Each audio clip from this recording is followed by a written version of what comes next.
يا مساء الزبدة، كل سنة وانتم طيبين ورمضان كريم. تلفزيون وإعلانات التلفزيون. عدى عليك الإعلان اللي هو بتاع الزيت اللي بيخسسك 10 كيلو في أسبوع واحد؟ في واحدة جربته وما خستش. هل تقدري ترفعي قضية؟ قبل ده كله عايز أقولك حاجة واحدة، اوعي تقنعي نفسك إن حضرتك هتاكلي كنافة وقطايف وبسبوسة ومحشي كرنب وبط وفراخ وفي الآخر تاخدي زيت يخسسك 10 كيلو في أسبوع واحد. بس القانون بيقول، قانون العقوبات بيقول لك إيه؟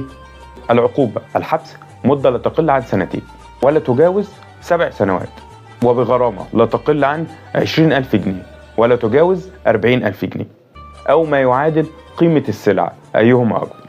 وفي النهاية عايز أقولك حاجة واحدة بس، لو حضرتك نفسك تعملي رجيم، اعملي الرجيم الإسلامي، كل اللي انت عايزاه وادعي ربنا ان انت تخسي.